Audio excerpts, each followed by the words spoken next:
Our guest, and yeah, as I said, they are a team, host a podcast called How to Heretic. They call themselves Uncle Mark and Uncle Dan as a way to build some familiarity with their audience and to build some warmth with their listeners. And also because they have day jobs that could quickly get sticky if someone decided to make a big fuss about their atheist activism. So I'm going to, at this point, turn it over to Uncle Mark and Uncle Dan, and the room is yours. All right. You were breaking up on me a little bit there. Am I okay to go ahead, Yeah. Judy? Yes, absolutely. Okay, great. So, hi, everyone. We're so delighted to be here. Thank you for inviting us to meet with you this afternoon. It's been a pretty lonely time for all of us. So you guys do this every week, don't you? Or do you do it once a month? Every week. Every week. That's so awesome. Good for you. Great. So if you're not familiar with our show, we're the How to Heretic guys. We're normally Uncle Dan, Uncle Doug, and Uncle Mark. As Judy was saying, Doug had a scheduling conflict, so he's sorry. It kind of all started when I met Dan several years ago, which was awesome because I was already a big fan of his long-running podcast, Thank God I'm Atheist, that he hosts with his co-host Frank. And some of you might be aware of that show. It's been on for eight years, Dan. It'll be 10 years in November. Wow, that's crazy. So Yeah. 10 years. Look at his beard. Right. That's an old podcast. This is what it does to you. So anyway, we hit it off, and I was delighted to be asked to fill in for Frank on their podcast on days that Frank couldn't make the show, and Dan and I hit it off even more. So it was really after the shock of the 2016 election, and we were keenly aware of the wave of Christian nationalism and regressive forces that had swept Trump into office, and what a long, dark night that was going to mean for vulnerable people in this country and elsewhere. So Dan and I decided, for both our sake and hopefully the sakes of people in need out there in the webverse, that we needed to do something to push back the darkness. And I know for me anyway, one of the big inspirations for our show was Dan Savage's amazing It Gets Better campaign for LGBTQ youth. And in the wake of the massive anti-LGBTQ machinations of the Bush years, Savage decided, I'm sure you're all familiar with his project, he realized he could beam a message to kids trapped in religious or dangerous or conservative settings, and that he could talk to them in places where hope was in short supply. So we felt like this was a brilliant mission statement for us, trying to throw a lifeline to people who were stuck or isolated and frightened, and let them know that, no, you're not crazy. It's everyone around you that's crazy. And we pretty much went from there. Sorry. So if you're not familiar with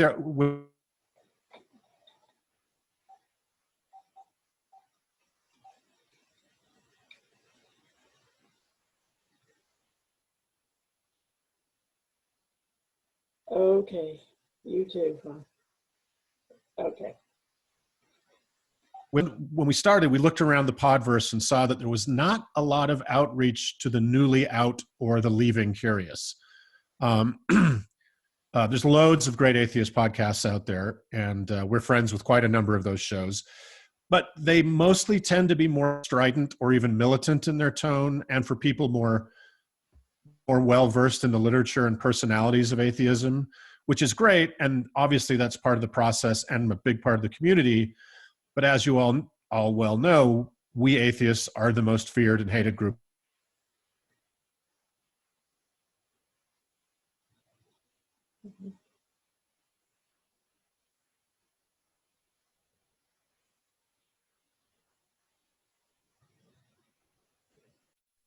Oh, said the recording stopped, Judy. Did you want to keep recording? I just lost my connection, so that's why. Oh. Should we keep going then, Judy? Yes, keep going. Okay. So anyway, that's why we call ourselves uncles. And I think we all... All right. I think we all have an uncle we dread seeing at Thanksgiving. And our aim was to be the opposite of that. And just FYI... and that is until we brought in Uncle Doug. Yeah, exactly. You got to have the one bad uncle, and then the other uncles look much better by comparison. So. you got to bring a ringer. So as an uncle family, we've had 3 or 4 Thanksgivings together, FYI, and they've always been amazingly fun. Yeah. So as far as a format, we lean towards social critique, helping people look at aspects of faith with a more critical and hopefully comedic eye. And we try to bring in a wide variety of experts to help people engage with things that may have been forbidden in their religious lives that they now want to navigate, but might not have the tools to do it. So we've talked to experts and had our how-to segments about drinking and swearing, engaging with once forbidden media like R-rated movies and popular music, dealing with latent homophobia or trans issues, dealing with death post-religion, trying to disentangle purity culture programming, thinking about abortion, dealing with familial estrangement, boundaries, et cetera, et cetera. We also love to deconstruct things like the Bible and Book of Mormon stories and show what hot garbage these things were that we were once taught were great tales of morality, but are almost without exception the opposite. I think that's Dan's favorite field to plow, is the absurdity and evil of the Bible. We have another segment called Graveyard. It's a never-ending flowing font. You can't exhaust it. There's no bottom to that well, we find, and it's kind of unfortunate. But we have a segment called Graveyard of the Gods, where we drill into a dead god from a random culture from around the world, and we have a lot of fun with that. Also take a good hard look at specific religions and cults, which is kind of my favorite corner to work. Having been raised in a cult, I find myself endlessly fascinated by them. We've examined around 40 of them so far, including, well-known ones like the People's Temple or the Ugandan Movement for the Restoration of the Ten Commandments of God, or Am Shinrikyo, the Nuwaubian Nation, Jehovah's Witnesses, Nexium, the Anthill Kids, Mormon offshoots, just to name a few. Our show is usually 3 different topic segments or 2 plus an interview, and it's not centered around current events, though the news demands that of us sometimes. And our website, thehowtoheretic.com, is searchable by keywords. So if there's any particular subject you might want a medium dive from 3 Mormon bozos into, you can search for it there. And we're well over 500 different segments at this point as we approach 4 years on the air. So that's kind of the show and the format. And if you guys are interested, maybe we can talk a little bit about our own journeys from out of a high demand religion into the world of atheist podcasting. So enough out of me. Dan, you want to talk about Dan for a minute? Sure. Yeah. I mean, you covered all of our bases. I got into podcasting because like you said, almost 10 years ago, I was running, I had a blog. Do you remember blogs? I had a blog called Thank God I'm Atheist. And I don't know. I like to write, but I prefer to talk. I like to interact. And so I thought maybe this could be something in an audio format. And my friend Frank and I decided to do that. And yeah, actually, I think you, Mark, wrote into our podcast at one point and had some very, just a really funny email. Mm. And Frank said to me, "You know who that is, right?" And I was like, "No, I have no idea who that is." But you guys don't know this, but around Salt Lake City, Mark is a fairly famous person, just in social circles. I'm Salt Lake famous. It's a big deal. Back in the day, he was the guy with the mustache. So now that you've ruined it, now that you've grown out your beard. So yeah, my plague stress beard. Who That's are you to talk? I'm just saying you had that glorious mustache, and I did. It was so iconic. It was. I did for a while. So I'm shocked that there isn't a mural of your mustache somewhere.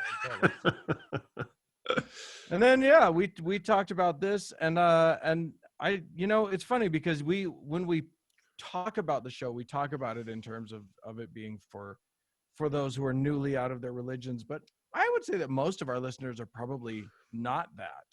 Most of our listeners are people who are long since atheists, but just get a kick out of the way we make fun of all of the beliefs. We hold obviously nothing sacred, and so we just go after whoever we have a hankering to go after. So, yeah, I think that's true. A huge amount of our listenership, I was surprised, are kind of atheists like you all, who've probably been in the business a long time, and have spent a lot of time outside of it.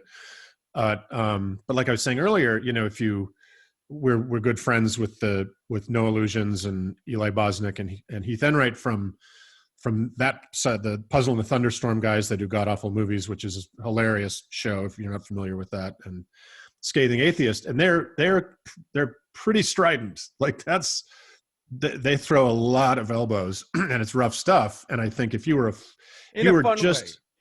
totally in a fun way, but I think if you were a young person coming out of some kind of Pentecostal or evangelical tradition Mormon. or Mormon, and it's like that was the first thing you heard atheists saying, you might run screaming back into the pews. So that was kind of the goal. I think we've achieved it in some ways, Dan. Yeah. I'll speak a little bit about my journey out. I'm the oldest of these three podcasters, and I am the gayest.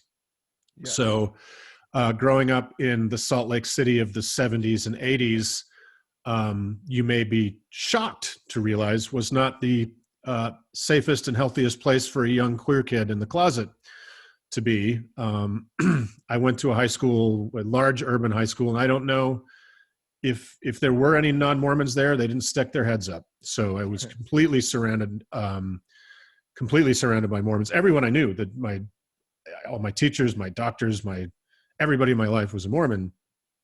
And at 10 or 11 years old, as I began to realize there was something about me which I must not reveal to anyone, you all probably see Mormonism now as quite homophobic. Well, 40 years ago, it was amazing. It was far, far worse. So that began the split for me, where I saw that there was never going to be a place at that table for me. So I just had to kind of keep my head down, stay in the closet, stay alive. We have a youth suicide epidemic, and always have in Utah for that very reason. So it was just a matter of kind of trying to stay alive till I could get out. So my queerness weirdly was the kind of the gift that helped me see through the ugliness of it and the bullshit of it at a very young age. It wasn't a great next 10, 12 years of my life to try to get through behind enemy lines. But I got out. So I kind of was, before I even understood what it meant, I kind of was reflexively an atheist from a pretty young age. And then there's my little brother, Doug, who's the third dope on the show. And he went all in. So he saw me and my two older brothers just being fuck ups of various degrees, and decided the only way he was ever going to get any love was to be the perfect Mormon. So he set out to be the perfect Mormon in every conceivable way, and went to BYU, then went on his mission, and the cracks started to form on his mission. And he just saw that the world. He was sent to Honduras, which is a beautiful country full of amazing people, but it's also incredibly poor. And I believe our former president would have called it a shithole country. He probably would have called it a shithole country, but who gives a fuck about that guy anymore? Right. He saw that the world that he was taught at BYU and then the missionary training center is not what the world was. And that, all the systems for these people had failed. So it took him a little longer to get out of Mormonism. But he finally did it. Thank God. So now he's the one family member I have left in the world, essentially. So that's kind of our story. That's how three Mormon dummies ended up with an atheist, a celebrated, I would say, atheist podcast, or two of them in Dan's. So celebrated definitely at least by like my mom and a couple of our friends. So I would. Yeah, probably beyond that, nobody knows who the hell we are. So yeah. So that's the story. We'd be happy to talk about anything, or just we can lie too. Yeah, we'll just keep telling stories, and you guys won't know which ones of them are true. So we can just keep going forever. Does anybody have any questions or anything? Well, I could talk a little bit about. So I think Joe asked earlier, like when you and I left the Mormon Church. So you talked about, you had the easy way out. You knew it was going to reject It you. was amazing. It was such an easy way out. Yeah, super easy, super Yeah. easy. No, I was sort of midway between you and Doug on that front, which is to say that I was a true believer as a young person, as a kid, and then when I was starting, because as you guys probably know, because they've probably rung your doorbell, every young Mormon is expected to every young Mormon man. Some women do it, but every young Mormon man is expected to go on a mission. And that mission isn't just like a 2-week trip to Haiti or whatever to, help build a house and give out some Bibles, the way it is in evangelical circles. In a Mormon world, a mission is 2 years, and you go to some godforsaken place like Honduras. With my luck, it would have been, I don't know, Alabama or something. I would have wanted to go to someplace cool and learn a language, but I'm sure I wouldn't have had that kind of luck. Anyway, I was staring down the barrel of that time. At that time, you went when you were 19 years old, and I was 18, and in a bit of a crisis. I was a true believer, but I was ready to. I had, what I had realized was, though I believed it all, I had never gotten the confirmation in my heart that I knew that I was promised by Mormonism. Like, they talk about it all the time. You're going to get this burning in your bosom, or this confirmation from God that you're going to, that it's all true. So I prayed and I asked for that, and I was like, okay, God, give it to me. And you were, but you were trying, weren't, like, you were earnestly trying to find that feeling, because you wanted to believe all this was real. Oh yeah, and the thing is, I've always been a person of, like, sort of a ridiculous levels of integrity. Integrity is the wrong word. Just I knew I couldn't. What the fuck are you talking about? Hey. Always under the bus with you. Anyway, what I knew was, if I went on a mission and I wasn't absolutely certain that I believed it, then how could I teach anybody else? Which, by the way, is not what most kids do. Most guys just go out on their mission and they don't care. Or they don't think about it at all, which is what I was getting at. Anyway, I started to pray, and I spent probably 6 months just begging God. I did nothing. I would read scripture, and I would pray, and I would fast, and I would just do anything I could to get God to talk to me. Weirdly, guys who don't exist tend not to talk to you, and so he didn't. And so I went to my bishop, who is, the equivalent of a sort of parish priest in Mormonism, and not someone who's trained, by the way. In Mormonism, you don't get a trained priest. What you get is a dentist who got it for 4 years, right? The guy in the neighborhood whose turn it is. Really, it's just one of the people.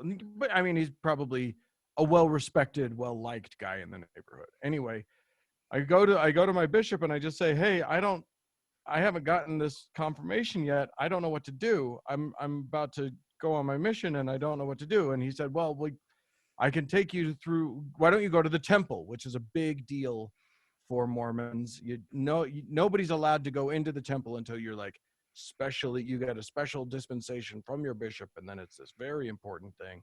A very intense face-to-face confession sort of thing.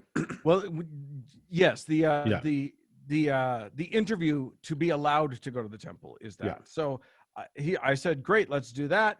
He sat me down for my interview, and he opened up he had a binder full of, all the questions that he asks when it's time for that. And we looked, and, I sat down across from him, and he said, do you believe in God, the eternal Father, and in his son, Jesus Christ, and in the Holy Ghost? And he just sort of looked at me, and I was like, that's kind of the problem. I don't know. And he was like, and he stared at me, and I stared back at him, and I was like, oh, I have to say yes, don't I? And he said, uh-huh. And I went, well, I can't. So And I stood up and shook his hand, and he shook my hand, and I walked out, and that was the end. I never went back. So that's my story. I see we have some hands up. Should we call on them? Is that I guess Jim, you've got your Yeah, Jim's got his hands up. If I see him, I'll interrupt. I just didn't want to interrupt what you were saying. Oh, okay, yeah, no, that's fine. So Jim, go ahead. Jim, go ahead. Yeah. Okay, well, all right, I've unmuted myself, and so far it's been a very interesting discussion, although our connection is unstable, according to the word I just got on the screen.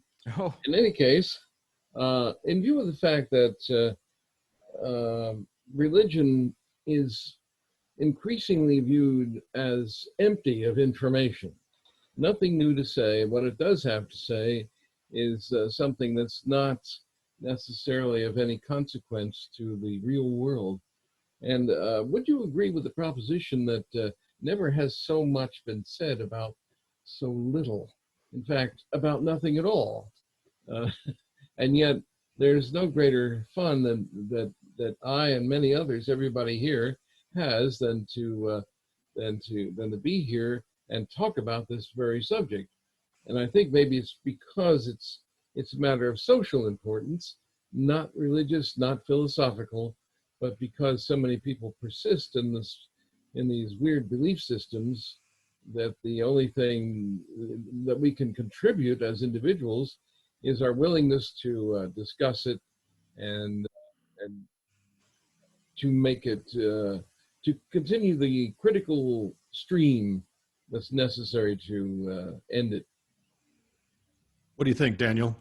you know, I agree with you. I think that we, at least in what I don't like referring to in the developed world, it's very clear that religion is dying as a concept. Religion seems to have been this sort of ways of making sense of the world, and we actually have much more effective ways of making sense of the world now. We have science, which seems to do a much better job than just going he done it. So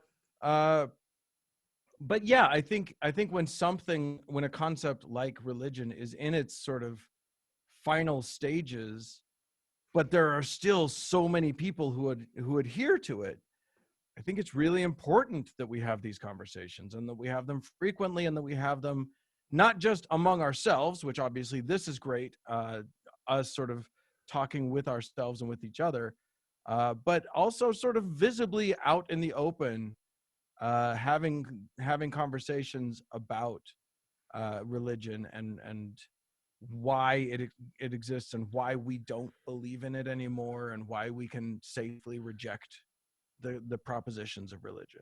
Yeah, Jim, I think your point is really great. That I love how you said, never, and we talk more about something that matters less, or however you put it.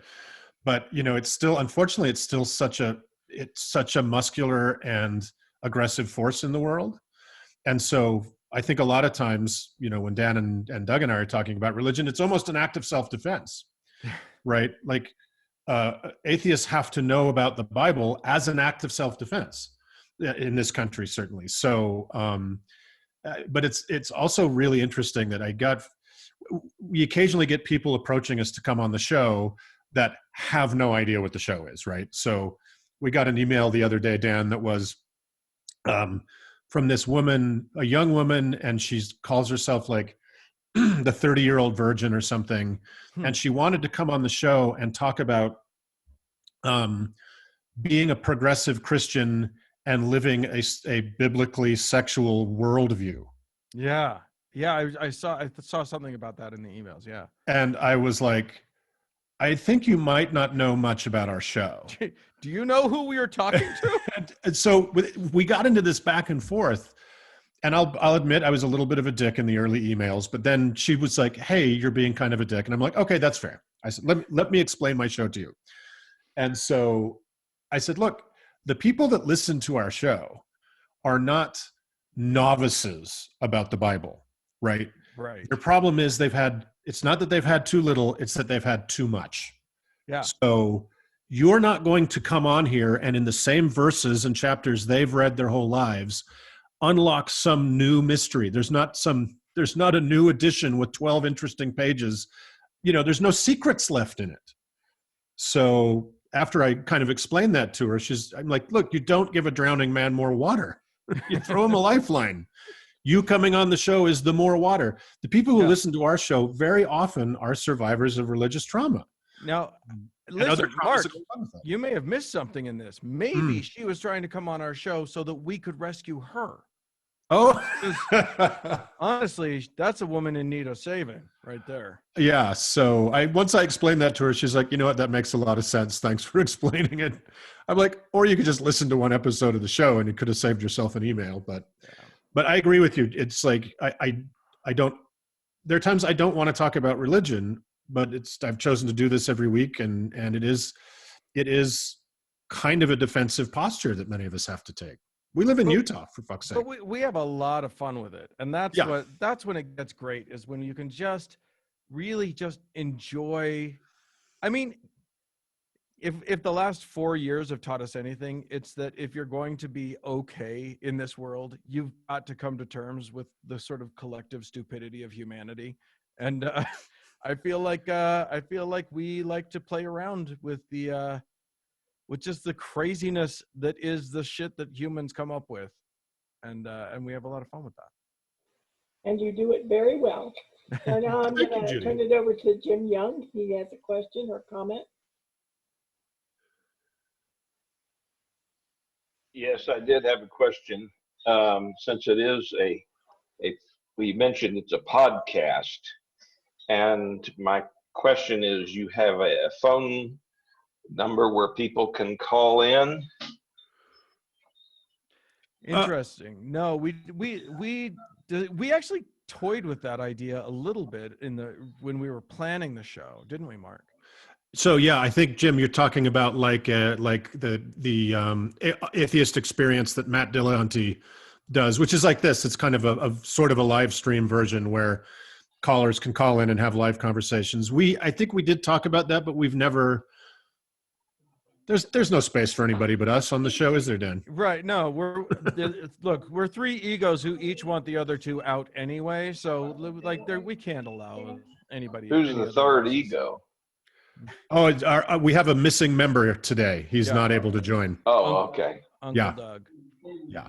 So if somebody wants to listen, how do they find your podcast?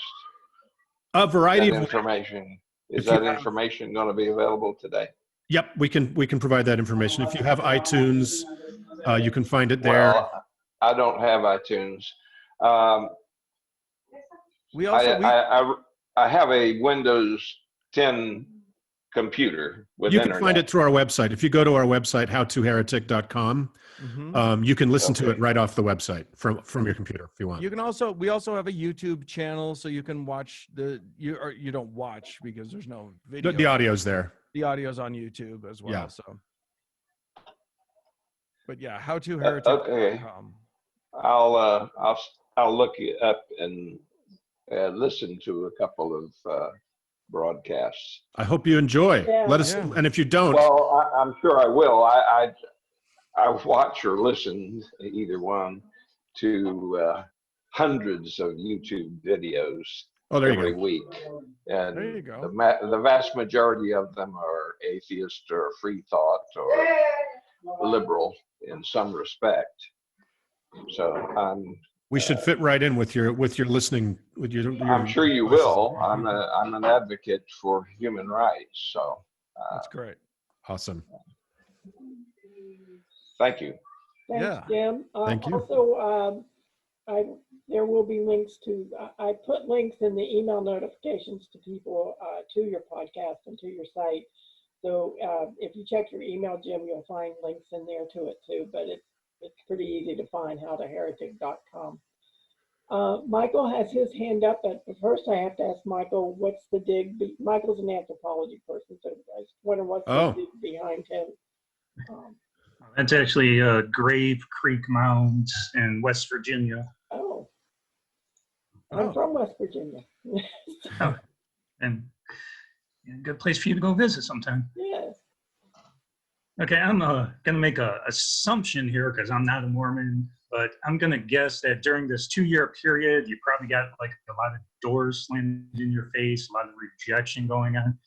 And I'm just wondering, like during this 2-year period, is there any sort of like drop off where people kind of start really questioning religion during this 2-year period, where they start seeing like, oh, the outside world maybe isn't so warm to our position as we've been taught?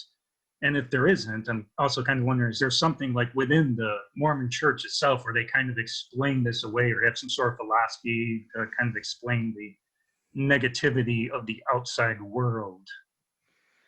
Well, I think so again, neither Mark nor I went on a mission. Only Doug, our missing third, the missing third of our show, went on a mission. But I think we can actually speak to that because Yeah, we know an awful lot about missions without having gone on them. Yeah, and what's interesting is the door getting shut in your face on a mission is great for the church. They love it, and it's the same reason I think that that the Amish feel safe sending their kids out on Rumspringa, or because what they want, it's a trap, is for you to feel like it's you against the world. They want you to feel like because they set up a narrative wherein the world's going to reject you. You're going to be put upon. I mean, we all know that there's nothing Christianity loves more than being persecuted, than feeling persecuted, which is why they have this insane story that somehow in the United States, where Christians make up 70 some odd % of the populace, that they're the persecuted ones. Yeah, and Mormons have a very intense persecution narrative, like oh yeah, Book of Exodus level persecution narrative they have. They've taken it to a whole other level. So yeah, every time the door gets slammed in their face, it's meant to be a confirmation of the sort of the wickedness of the world versus their own piety and purity and goodness. So it does. I mean, I'm sure that for some, it sways it rocks their faith a bit, but for others, they've got a narrative in place to it's make radicalizing in a way. Yeah. Right. So that's why they send these kids consciously. It used to be 19. They've now lowered the age, kind of like, in Germany at the end of the war when they started drafting 14-year-olds. It's now 18-year-olds can go. And if there's something I want much less than a 19-year-old know-it-all knocking on my door and telling me everything I think about the world is wrong, it's an 18-year-old one. Right. But so there is that part of it that Dan's talking about where it's a win-win for the church. You get a convert, great. You get a door slammed in your face, great. Either way, you've either dug yourself like deeper as a tick into the doctrine because you feel like a martyr, or you've got another tithe payer. But it's important to know about the Mormon 2-year mission too. You pay for the entire thing. The church, which has recently been exposed to have in just one secret slush fund north of $100 billion, pays nothing. Yeah. You pay for the whole experience. And, a lot of Mormon kids come from humble circumstances and they've got to go live in Tokyo for 2 years. And then you are stuck with a stranger and you sleep in the same room. You may never be apart except when you are literally on the toilet or in the shower, and then you're supposed to leave the door open. So, because they don't want you to have any funny business in there, right? So it's an incredibly intensive experience for people, and most of them come out with a deeper commitment to the church. But there are people, like we were discussing my brother earlier, who the cracks began to form. And, he went to this very poor place where he saw that people were suffering for no good reason at all, right? It was a failure of politics. It was a failure of churches. It was a failure of all the institutions. And he really started to see that the world is not what BYU promised him it would be, right? And then we've had a missionary, actually we had 2 missionaries, active missionaries on our show, who Yeah, they were got- out in the mission field. They were in somewhere in Middle America somewhere. Middle America, and their door knocking had been stopped because of COVID. The Mormon Church was one of the churches in America that got COVID mostly right. It actually stopped in-person church. It encouraged masks. It did, it's still fucked up, but so these missionaries were just stuck in their apartment, and they're these young Gen Z guys. So they took their church phones and cracked them so that they could, because they can't use the internet, they can't watch movies, they can't read newspapers, they can't watch TV. So these two guys are stuck at home. So they figured out a way to crack their phones so they could watch Avengers and, have something to do. And through that, they got access to other information they weren't meant to have. And they essentially became atheists on their mission. Then they came on our show, and I've since met one of them. He's come home to He lives in Salt Lake, so I've met him the other day. Oh, you met him? I didn't know that. He needed to borrow a drill, and he didn't want to drive to his parents' house in Provo to get a drill. So I said, no, don't drive to Provo, which is horrible. Come get it. So yeah, they're missionaries who get a hold of something that's called the Ces Letter, which in Mormonism is this very dangerous text. It was literally written ostensibly as a letter by a believer to the CES is the church education system, and this was meant to be written to a guy in the church education system, just to say, hey, there's a bunch of stuff that I'm learning online that I don't have an answer for, and it's shaking my faith a little bit. Can you help me answer these questions? And it has since blossomed into this. I think they have their own nonprofit organization associated with it, and it's just like all of the questions that you can bring up about the Mormon Church are asked in this letter, and it's very focused on the Book of Mormon, right, for the most part, and some other Mormon canon, but it's pretty deadly. Well, and Mormon history as well. Yeah, it's pretty deadly to the church, and it's. Yeah. I mean, if you were a never Mormon and you read it, you probably would have no fucking idea what any of it is even about. It's pretty inside baseball stuff. Yeah, but some missionaries get a hold of that, and it is incredibly troubling to them. And then they'll go to their ecclesiastical authorities and say, "What about this?" And they just have no answers to it. They just say, "Don't read that." And somebody Gary asked, "What is the point of the mission trip? What is it supposed to bring or confer?" Just more Mormons. Well, right? So I would say that it's twofold. So yes, the ostensible reason is, these guys go door to door trying to talk people into becoming a Mormon. And by the way that they don't do that is by telling them everything that Mormonism believes. They tell them some very palatable bullet points, and then that's kind of it. But the reason that they don't talk about is what we were talking about, which is to solidify, to take guys and young women right at the moment when they're probably most likely to be questioning the church, when their life is supposed to be expanding and taking off, and college and all that stuff, right? Right, and then they just get their hooks in them.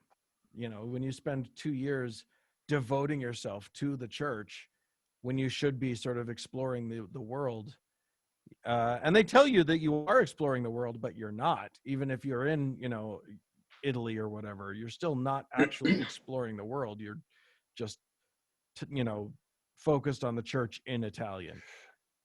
Let me say something about that really quick. So my little brother, as I said, went to Honduras. They were an extremely predacious mission, and they would do things like they would go to Central America, like most Latin America is mad for soccer. So they would go to a little humble soccer field where there'd be a bunch of 12, 13, 14-year-old boys playing soccer. And they'd say, "Hey, do you guys want lunch? You want a sandwich?" They'd be like, "Sure." And they'd be like, "Okay, great. Come with us." And they would take them to the ocean or to the river, baptize them without their parents' knowledge, or the parents knowing that they had gone somewhere with two fucking Yankees, baptize them. On the way back, they'd buy them a sandwich and a Coke and say, "Thanks, great." And so they'd get their numbers. So they were literally baptizing minors without consent. And Doug probably, I can't remember how many people he said he baptized, but I think it was north of 100. It was more than 100. It was, And yeah, then it was a lot. Frank, Dan's partner on his other podcast, went to Rome. Awesome place to go spend 2 years. And how many people did he convert? That would be 0. Yeah. That would be apparently, strangely, people in Rome seem to have been decided on the question of. They've had enough religion, I think. Yeah. Should we answer some more We have questions? Yeah. I'm sorry to interrupt, but we have a few more questions. Yeah. Amy had a question in chat. I don't know if that's what she's got her hand up about. Oh, what? I don't even remember what I put in chat at this point. But my question is, how many converts do you guys really get on these missions? I mean, the only Mormons I've ever met were ones that were family, born into a Mormon family. I've never met a Mormon convert. And so I was just curious if there are stats on something like that. I don't know if are there reliable stats, Dan? I don't trust anything the church puts out. And they play their cards pretty close to their vest on that one. I think that just going off of sort of the anecdotes of friends, a lot of friends who have been on missions, I would say that Doug's experience of having over 100 is very, very rare. And really, it's probably more like 2 or 3 on average. On a whole mission, yeah. And then there's the retention issue. So they don't retain anybody. Especially in the developing world, there are certain social forces people will try different things out to see if they get a result, an improvement in their lives. So from Doug's estimation, he doesn't think a single person he baptized is probably still a Mormon in Honduras. So Mormons claim a membership of around 15 million. I think active members that still pay tithes and go to church I would be amazed if it was half that. It would, it's got to be well below half. So because the thing is, somebody goes out on a mission to somewhere in rural Africa, and they, this is the story of the Book of Mormon, the musical, right? Somebody, go to some place in rural Africa. They say, hey, do you want to be with your family forever? We can make that happen for you. That's their big pitch to things. And then they also say, and we've got a great support network for our members, which they do. They'll if you fall on hard times, they'll help you get some food. They'll help you with some stuff. So that's good. And so they get members. And then, after the baptism and stuff, they start to layer on some of the things that maybe they didn't push too hard when they were before the baptism, like, oh, by the way, there's no sex before marriage. There's no drinking alcohol. There's no, all of these. And their racial history.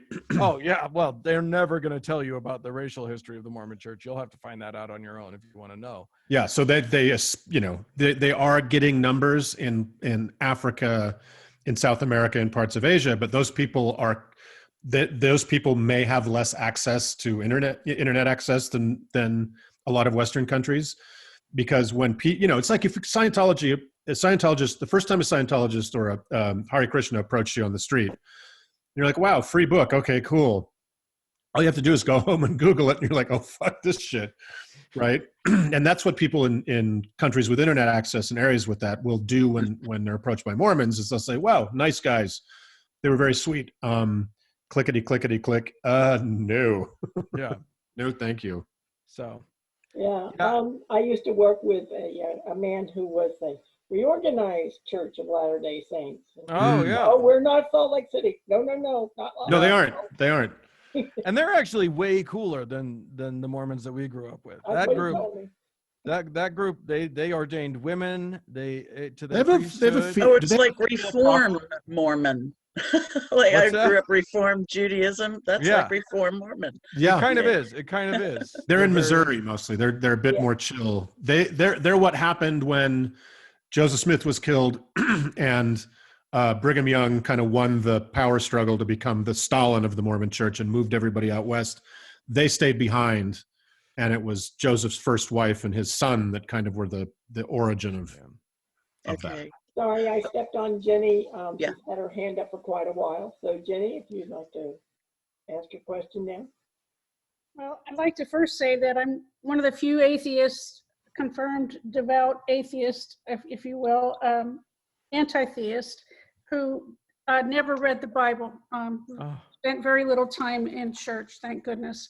lucky you. Don't start now. Yeah, No, it's a terrible book. You don't need to read it. There's no danger. There's no danger Okay. of that. It's completely safe from me. So for me, I think one of the things when I was 10, 11, 12, I started understanding that there is such a thing called a missionary.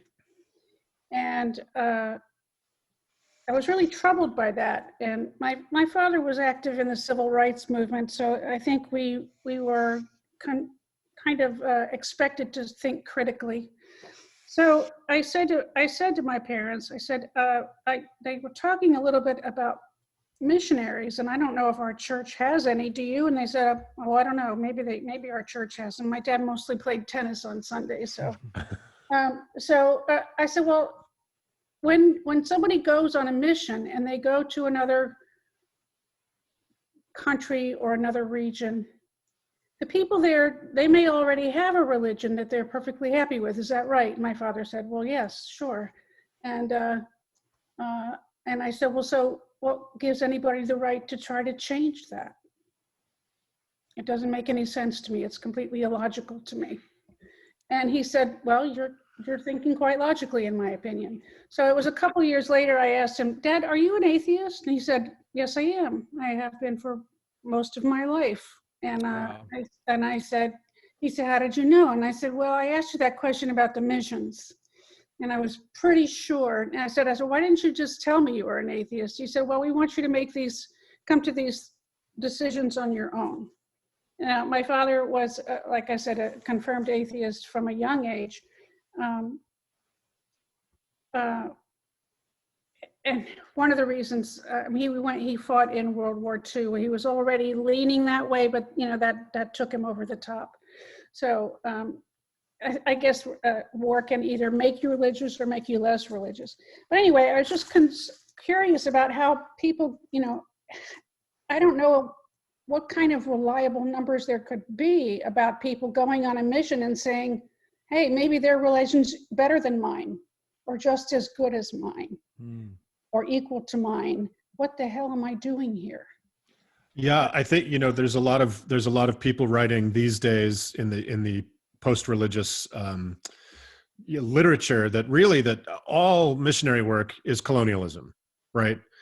It's all colonialism, and at base, it's kind of all racist. And certainly during the conquest of the Americas and the Crusades, we saw a very muscular sort of missionary effort that ended up, killing tens of millions of people. And just because now it has a more pleasant face, and there's, what's less threatening than a picture of a couple Mormon missionaries smiling and waving, right? Riding their 10 speeds around, but it's still colonialism. They know that they're going to get converts in Kenya and sub-Saharan Africa and in Southeast Asia. So that's where they're sending them. And especially a religion with as insidious a racist past and doctrine as Mormonism. Yeah, it's just, to me, it's just colonialism. I think your dad was completely right, and you're completely right. Yeah. Agreed. Okay, Joe Reinhardt, you had your hand up. Did you have a question? Well, Amy had asked my question. I Oh, wanted okay. to know what the ratio of doors to converts was. Yeah. Okay. I wish we knew. They'll never say. They will no. They They hide know, their. though. I will say this: they know the answer to that question, because if there's one thing that you can say about Mormons, they keep copious, accurate records. So each of the Mormons is expected to report exactly how many doors they knocked on, who they spoke to, How long they were there. how long they talked, all that sort of thing. By the way, it is the official, you guys should know this, because you may get a knock on your door at some point in your life from Mormon missionaries. people have asked us a lot, like how we think they should respond when someone, you know, when a Mormon missionary knocks on your door. And this is just for Mormons. This does not apply to Jehovah's Witnesses or anything like that. But if Mormon kids come to your door and they want to convert you, feel free to say, actually, I'm not interested in a religion, but first, would you like some water? That's always nice. Can I bring, you know, would you like to come in and just have a glass of water or something? Use the bathroom. Do you need to chill for a minute? Right. But then feel free to ask them to help you do chores around your house. It's true. Because They'll do it. They will do it. They'll actually appreciate it, because honestly, they hate going door to door talking about religion, and they have to do service. There's a required amount of service that they are required to do. And so, like, if you need your piano moved, tell them to get a couple more Mormons to come in, and they will move your piano for free. Absolutely no questions With a asked. smile on their face, they'll do it. They'll be thrilled.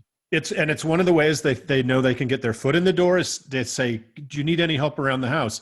And they're being sincere. Yeah. If you need to, clean your garage, invite them in. I promise you, there is no ethical problem here. Go ahead and have them, like, if you want to lay some concrete in the backyard, invite them over next Wednesday. They'll come. They'll help you out with it. So, the other thing about Do they come with tools? Do they bring their own tools? Nope. You're gonna have to supply the tools. No, they are the tools. They are the tools, Amy. But the other thing about missionary work is they work 6.5 days a week, usually 12 hours a day.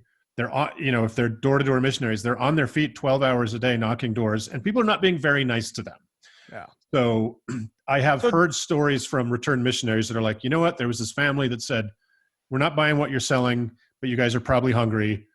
Come in and have a sandwich and just chill out, and you can tell them you talked to me. Well, and just being nice to them is probably the best missionary work that we can do.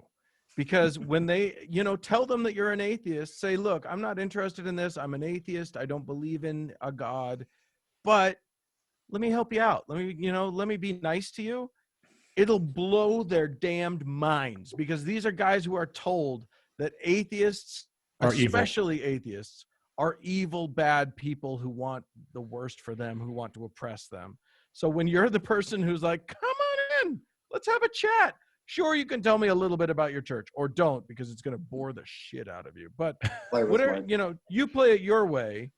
But if you're kind to them, I wouldn't try to convince them of anything, because missionaries don't have ears. They have mouths, but they're not in that space. They're not convincible. But that kindness is going to be that little seed that, inside them somewhere is going to kind of bloom into something later. It's very powerful. They're poor as shit. Like, they eat ramen and macaroni and cheese. That's like it. That's all they can afford. So if you have a great fried chicken recipe, feed them a meal and then make them, rearrange your living room. And say, you guys want to use my laptop while I'm making dinner? No questions asked. Yeah. Rate your history. Yeah. All of that. I guess that's us being colonialists, isn't it? I had no idea. I have counter-colonialists. I have offered people, when they offer me literature, I have offered them, I will take your literature if you'll take mine. There you go. I never invited them in. Jim Young, you have your hand up? Well, I am an activist, and I do outreach to religious people and challenge them. And my question is, what would you regard to be the Achilles heel of the Mormon religion? So if you want to put them on the spot and challenge them with something that is going to make them think, what would you challenge them with? Well, Uncle Mark already sort of mentioned the CES letter. You can find that for free on the internet and just download it. If you really want to challenge Mormons, have a printed out copy of that somewhere in your house, and then just hand it to them. It's you won't necessarily understand what it's asking, but it'll rock their world. The Mormon Church has multiple Achilles heels. Certainly, it's racist history is one. It's it's secrecy about this $100 billion fund that got leaked. They didn't actually let anybody know about it. It's treatment of women. It's There's so much. Somebody said something like the interplanetary part. Mormonism is an intergalactic faith. Yes, that's true. Going back to the game Judy wanted to play, it was like Scientology. God is on or near another planet called Kolob, and every Mormon who dies, every child in the world who dies before the age of 8, every Mormon prophet and every Mormon man, you have to have a penis, that it lives a perfected life, will become God of a planet as we understand God of this planet, the God of this planet, right? You'll become God the Father of another planet. So look, Mormons don't love talking about that. Mormon theology, Mormonism in general. One follow-up. Yeah. Okay, go ahead. Earlier, you alluded to possibly a prohibition against masturbation. Oh, yeah. So is that something that these young men, Mormon men, are taught as evil?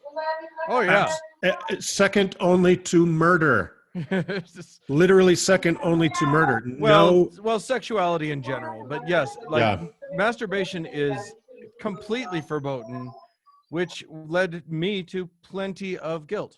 It's not like I avoided masturbating. I just made sure that I felt like shit about it. So, yeah, it's a horrible, horrible thing. Yeah, and that's again why they don't want you to close the bathroom door. Yeah, right? They don't let these missionaries close their bathroom doors. It's amazing. Yeah, you have no privacy, zero for 2 years, and then you're under intense pressure when you get home to marry the first girl with a pulse that you can chase down at a bus stop, right? Like these kids get married at 21 and the girls are oftentimes 19. And then you say you're under pressure. It's not like everyone else is pressuring you. It's like if you want to have any kind of sexual experience at all, and as a former 19-year-old boy, I can tell you do. And you have to find somebody and get married real fast. Yeah. But you are under social pressure as well. Like your bishop is like, hurry and get married. Your parents are like, when are we going to meet your fiance? And you're standing in the door with your suitcases from your mission. Like, give me 5 minutes. So and that leads to all kinds of problems later on where you're turning 30, you have 5 kids, and you have no idea who this person you married is, right? Yep. So it causes an enormous amount of stress in marriages and families. And it's also the solution to homosexuality. Yeah. Just marry anybody. Just marry anybody of the opposite sex. It'll work out. And guess what? Yeah, exactly. My wife's first husband was gay. That's right. And they knew it, but they were told if they just got married and prayed enough, it would be the gayness. You pray the gay away, right? But it doesn't seem to work. No, it's a disaster. It doesn't seem to be that necessarily restricted to Mormonism about churches restricting and condemning masturbation. No, not at all. And sexuality, because a lot of people in the group are ex-Catholics. I was an ex-fundamentalist, and you can go there. Yeah. Amy, you have your hand up? Yeah, I just wanted to make a comment and then I'll ask a question. But I know grown Mormon men who've been out of the church, 2 of them, that are still having problems with masturbation, even though they're married and they know it's cool, and they still can't get over the guilt. They still have problems, and their wives, who neither one is from the Mormon faith, just like are like, who are you? You know, what Mhm. kind of man doesn't masturbate? Anyway, so my question earlier was, when you were leaving and decided I can no longer be Mormon, did they have like a, not a goon squad, but you know, did they have people come after you and calling you and you reaching out to you? Did you have a lot of that, or was it, you know, don't let the door, you know, hit you? Mormonism doesn't have, you know, unlike a religion like Jehovah's Witnesses, where they have an official shunning that you're supposed to do. You know, with Jehovah, if you leave Jehovah's Witnesses, your family is meant to shun you and kick you out, and you're never supposed to, Right. they're never supposed to see you anymore. Mormonism isn't like that, but they do buddy up to you. They'll fellowship you. They'll be, you know, they want to they'll call to make sure you're okay. At Christmas, they'll, you know, give you a little thing of goodies just to say, hey, we're still thinking about you if you ever want to come back, that sort of thing. But they're not pressing the hard court press, the full court press, that is, much. They're just They're too passive aggressive for that. It's probably the most passive aggressive society in America. Yeah, so they'll do the combination of the classic cult love bombing that Dan's talking about, where everybody, we're worried about you, and you know, dinners show up, and you know, people just stop by. Mormons are a nightmare about stopping by unannounced. Like my oldest brother with 400 kids used to stop by my house any hour of the day or the night with all the kids. And I'm like a gay guy that lived in a warehouse and he has no idea what's going on in there. You know, they just show up. And so there's a combination of that and that disappointed look that your mother can give you, you know, just you've disappointed her, you've broken her heart. So, and moms, very commonly moms will often do that thing where she makes sure that the bishop of whatever ward you've moved into has your address. So you start getting texts from the Relief Society women in the ward saying, hey, are you coming to church on Sunday? So it's kind of, it's icky, but it's not like, you don't get kidnapped necessarily. Mhm. It's like the smiliest mafia you've ever heard of. Okay, yeah, I can imagine that. And do Mormon children go to special, like a parochial school, or do they have, how's the education of children done? Not generally. Generally, Mormon kids just go to public school. Standard school, yeah. Okay. But in high school, you will take, sorry to jump on you, Dan, you'll either take No, you got it. A period during the day as a free period, or you do it early in the morning and you go across the street to a building that is inches off of public school grounds that belongs to the Mormon church, which is called seminary, where, because 3-hour church is just not enough on Sundays, you need an hour a day during the school day. So then you get some real, and seminaries where some really toxic shit is imparted to these kids. So yeah, but they mostly just go to a standard public school. Okay. Oh, thank you, Amy. I didn't Thank you. really think this was going to turn into such a question and answer period on Mormons, but that's okay. It's interesting. I've learned some things I didn't know. Joe Reinhardt, you have your hand up? Oh, yeah, I just want to get back to masturbation for a minute. Who doesn't? Of course. Did you I'm stop at 76 some point during the years conversation? I don't old. I'm understand. 76 years old, and I'm not going to reveal anything personal. However, Mark Twain says that the first parts of the Bible that most boys learn are the parts they can masturbate to. So it does have some useful purpose. The Song of Solomon. That's true. The Song of Solomon, I once read that if they published it in its unexpurgated form, they would put you in jail for reading the Bible.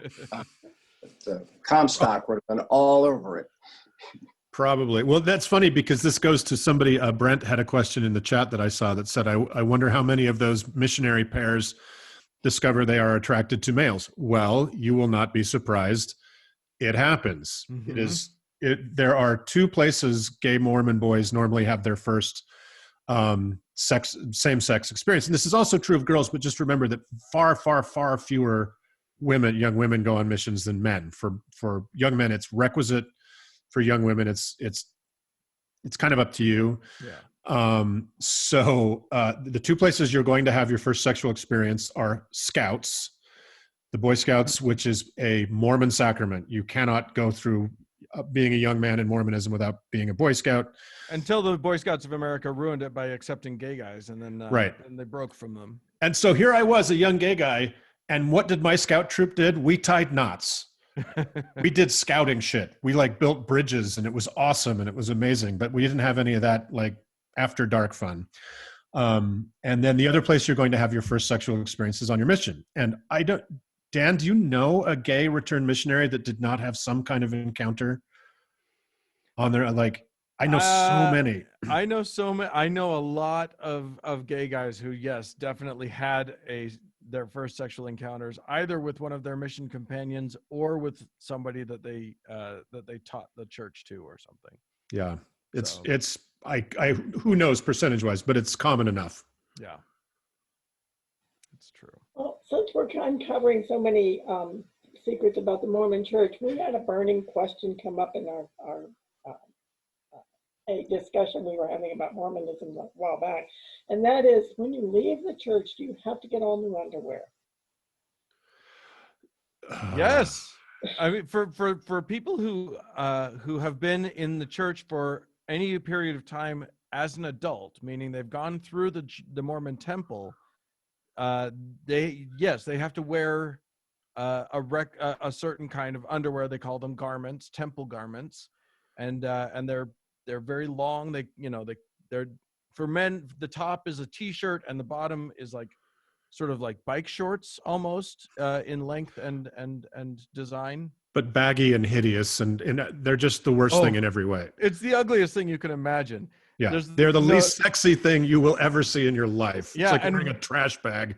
And it's supposed to be against your body, so women have to wear their bras over the top of their temple garment. So it's just the weirdest thing. So yes, if you've been a member of the church for, a few years of your adult life, you won't have any normal person underwear. So if you leave the church, one of the sort of rites of passage of people leaving the Mormon church is going out and deciding to get real normal underwear and realizing that they get to choose what it looks like and what style it's going to be, and do they want it to be sexy or do they want it to just be utilitarian? And oh my God, I can buy undergarments that actually support my bits. Yeah. And it is a big rite of passage. Like, first of all, we did a segment on garments, and you could, if you go to our website, you could just search garments and it'll come up. If you know any Mormons or even ex-Mormons and you want them to, and your friends, and you want that to stay that way, do not talk about the garments. It is, of all the things, you can talk about the interplanetary shit. You can talk about moonquakers, which is another thing. You can talk about probably even the racial stuff, but do not, for some fucking reason, do not talk about the garments. It's very intense for them. Some of them, yeah, it's really intense. Some of them have a lot. It's a big journey to let go of the garments, to take them off. When you're Mormon, you're not supposed to like when you're retiring a pair because they're worn out or whatever, you have to go through, you have to cut, there are symbols sewn into them. So you have to cut the symbols out, and then there's some people burn them, other people cut them into pieces. My parents used them as rags around the house to clean the house. Which I've never heard of that. Your parents horrifying. Were very utilitarian. Yeah. Yeah. But yeah, so when people leave the church and they finally decide to get rid of their garments, almost all of them have this mental thing where it's like, how do I get rid of them? Do I do all the things? Do I cut the things out and cut it into pieces? Or do I just crumple them up and throw them in the garbage? It's a freak out moment. It's really interesting. I knew a guy years ago that was a very gay, big gay dude here in Salt Lake. He owned a nightclub that was very, it was an LGBTQ nightclub. He hadn't been a Mormon for 25 years. He was moving. And so he asked a bunch of us that went to the club if we'd come help him move. And so I showed up for him, and I was taking his dresser apart so we could get it down the stairs. And I pulled out a drawer, and there were, very obviously to me, as a person who knows this stuff, there were Mormon garments in that drawer. And I laughed about it. And I said, dude, what are you doing with these? And he said, leave those alone. And he took the drawer and ran out of the room. He'd been a atheist gay nightclub owner for 20 years or more. And he was still had a very intense relationship with his garments. So mind you, there is another response to that, which is some people actually fetishize them, and then it ends up being like a turn on for them, which is a little bit, which is kind of hilarious. Are they comfy at least? Cotton or what? No. Well, I mean, they are. I think you can get cotton ones now. For the longest time, they were just sort of a polyester. Yeah, nastiness. and you can look them up online, Mormon garments, and they're just poochy, and they were not made to fit the human body of any shape. Like, they're awful. Now that you say that they were polyester, I was going to make the comment like there's probably no problem with male infertility wearing that kind of underwear. Well, Mormons don't seem to suffer from infertility. They are a fertile people. It's yes. true. Yeah, my family of 4 children was looked down on as practically barren when I was growing up. Yeah, it's not uncommon for Mormon families to have, you know. Judy, when you made your comment earlier, all I could think of, because I come from a Jewish background, is, well, if you're no longer wearing your prayer shawl, can you use it as a scarf? You know, you can just wrap it around a few times now. A yarmulke could make a good coaster in a pinch, Yeah, I suppose. Yeah. Bra, get to. Yeah, I have to say we had a friend who's an atheist for a long time, and when he died, we went through and found all of his old Jewish, his prayer shawl, all this accoutrement that went with it. I was really surprised that he still had them. Yeah. So long. Well, the Mormons have done. They have kind of tried to walk into the Jewish space. And okay, Mormonism and Judaism is a whole different thing. Mormons claim to be one of the lost tribes of Israel, and they consider themselves honorary Jews. Most of my Jewish friends fall out of their chairs when I tell them that. But they did try to, because the folklore of the Mormon garments used to be that they were literally bulletproof and they were fireproof, and they could stop. You know, the devil himself couldn't get through them. If you were faithful, mind you. If you're faithful, which of course faith doesn't fail. You can only fail faith. So it led me to, in Sunday school one day, asking, well, why don't we have them like Spider-Man that cover everything? Right. Because, you know, I don't want to get shot in the head either. And I was kicked out of that lesson for that. But anyway, so when the Mormons started trying to neutralize the absurdity of that folklore, I don't know, 5-10 years ago, they said, no. They're none of that. They are an expression of your faith, like a yarmulke or a hijab or a prayer shawl. And it's like, okay, those are things on the outside. Right. So that is a Jew saying, I am a Jew. I want you to know that by what I am wearing, where I don't know what your underwear are. Yeah. To a very keen Mormon eye, you can see them. We know what to look for under the clothes. We can see them. But nobody else would have any idea that was an expression of your faith, right? Right. Michael, you had another question? Sorry, I didn't mean to cut you off. Oh, no, go ahead. Michael, you had a question? Oh, I'm finding what you're saying now about the underwear kind of interesting, because if I'm not mistaken, Wovoka was actually raised by the Mormons, and I think he got his idea of the ghost shirts from that underwear, and that ended up leading to a big disaster at Wounded Knee. The ghost dance. Yeah. Yeah, there is evidence to support that. We did an episode on Wovoka, and when I started, so Wovoka, for those of you who don't know, was a Paiute Native American. He was called a weather healer. He was kind of a magic guy capable of some kind of magic, and became this very important figure because he invented what became the ghost dance that a lot of native populations would do, because the idea was it would make the white people go the fuck away. And that led to, I think it was Wounded Knee, the massacre at Wounded Knee, if I'm correct. Right. And that was the whole idea, was they were wearing the ghost shirts, which were going to protect them from the bullets. As long as they were wearing the ghost shirts, they couldn't be hurt by any bullets or any That's weapon. right. And there is evidence to support that there was enough Mormon influence around Wovoka that the garments at that time, the Mormons did believe that they would stop a bullet. That is the origin of his magic there. And the lesson to be learned from this story is don't trust the Mormons. Whatever you do, especially if you're a Native American, do not trust the Mormons. Yeah. Yeah, that was kind of what I was going to say. I mean, it seems to me like the Mormons prey a lot on Native Americans. Like even today, there's a big problem in like the Navajo reservations and stuff like that, where the Mormons, if I'm not mistaken, they get actually a lot of converts from Native Americans. Yeah, we also did an episode on their kind of predacious behavior on specifically the Navajo Nation, which was there were a couple upsides to it, but it was mostly just a very disgusting thing. And for those of you who don't know, the Mormon intensity about Native Americans is because Native Americans. Brace yourselves. Just break. Okay. Hold on to something. Yeah. Native Americans are Jews. Right. That came to the Americas originally in about 4000 BC, and that colony didn't work out, but about 3000 BC. No, it's like 600 BC. 600 BCE, they came to the Americas that had no people in them. Yeah, they came on a boat. They came out from of Jerusalem on a boat and landed somewhere in the Americas, and that's where we got the Native Americans from.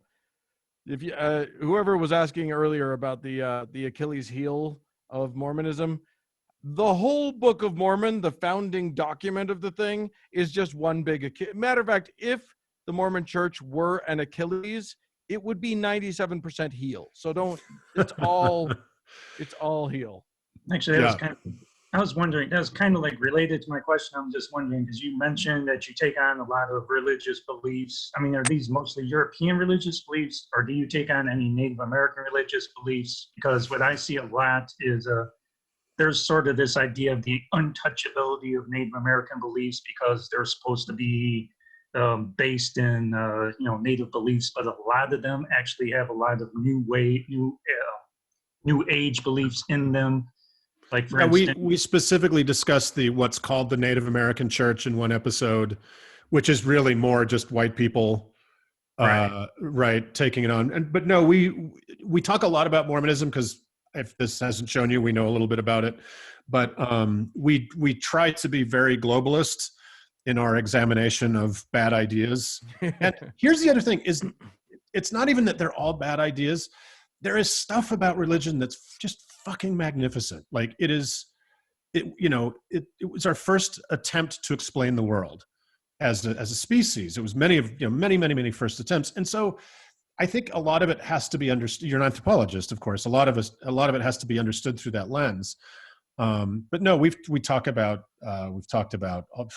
Chinese beliefs. We've talked about Native American gods. What was the fart one, Dan? Shishkapoo? Shishkapoo. Yeah. And we've talked about Taiwa, I think, who was a believed to be an Anasazi god.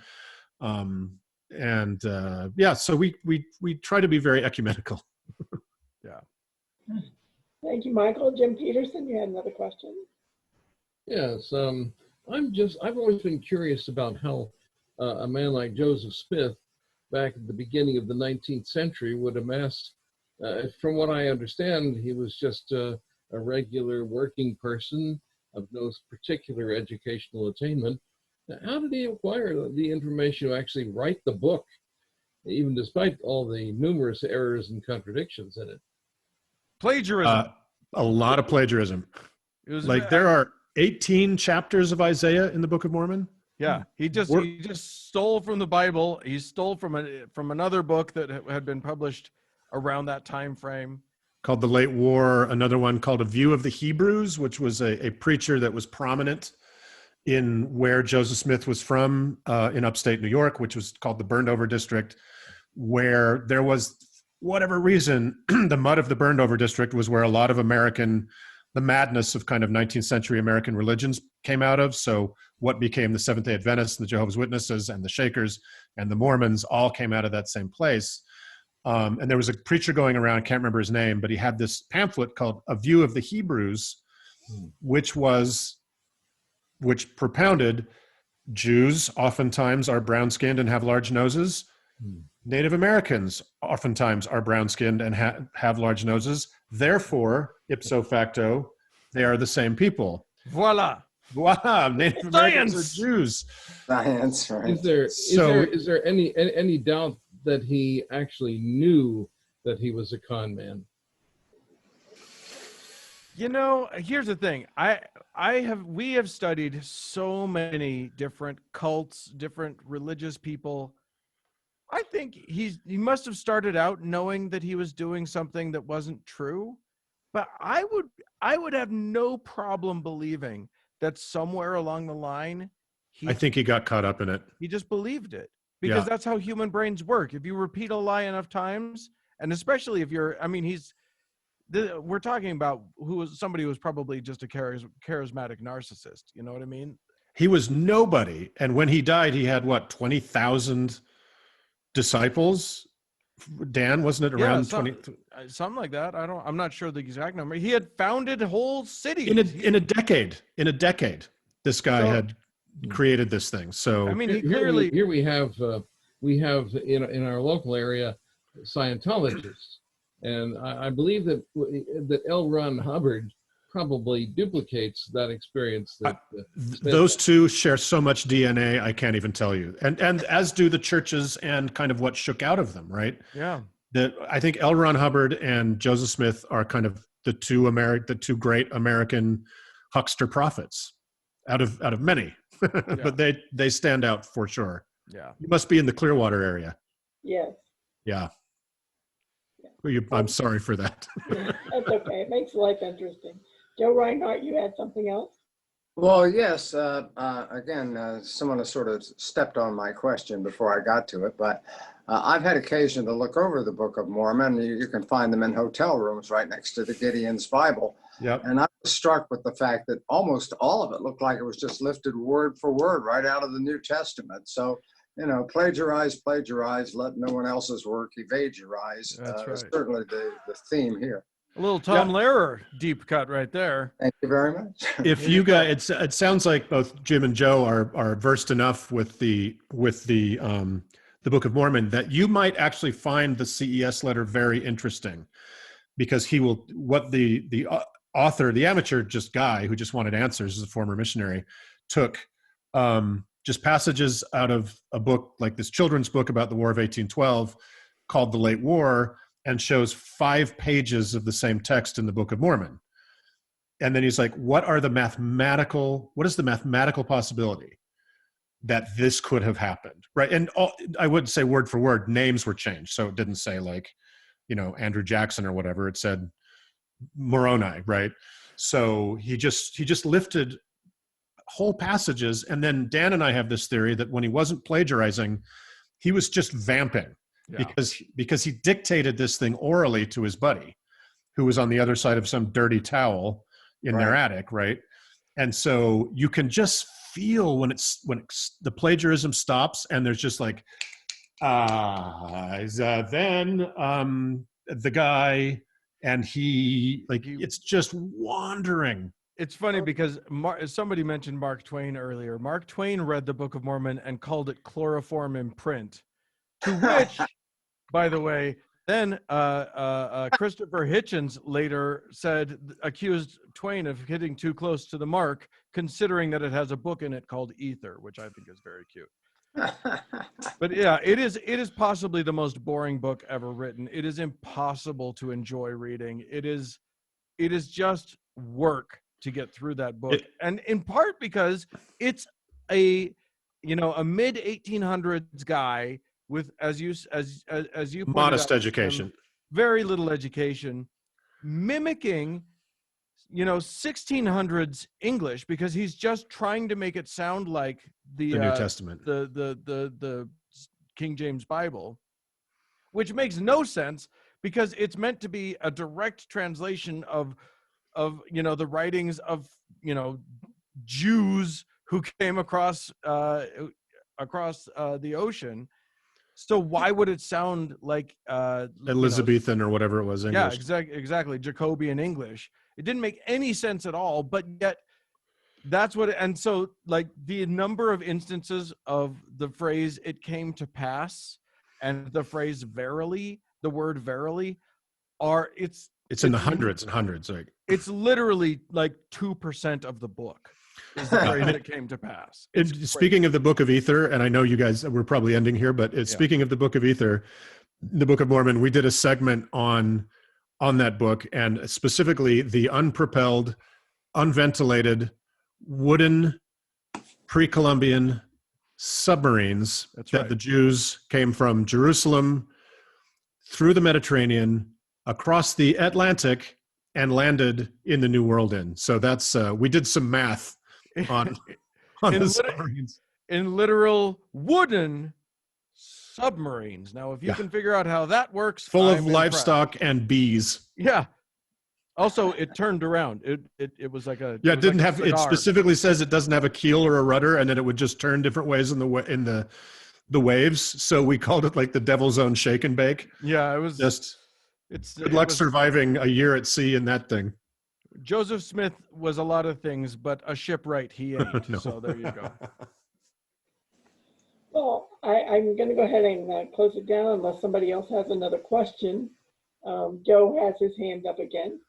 Oh, yes. I just want to point out that I've always said that Mormonism is a religion that has one too many M's. Yes. That's a classic. Yeah. I just wanted to say thank you. I appreciate your openness and your humor. So Oh, thank you. It was wonderful to be here. It was really terrific to talk to you guys. Well, we think it was really terrific to have you guys. Learned a lot. I did want to say that Gary in the chat said that L. Ron is a reincarnation of Joseph Smith. Could be. Although Hubbard was far more prolific in his writing than Joe was. Yeah, but very poor writing, I have to say. Well, they share that. That's true. And Michael says that the idea of Native Americans being Jewish far predates the Mormons. That's right, and that's why that preacher had that book. Right. So if you guys are interested, look up the CES letter, and it cites like the view of the Hebrews and how that. Did the Jews know this? They should. I'm just learning this. I didn't know this. Yeah. Yeah, you'll be shocked to learn that Mormonism would call you a Gentile.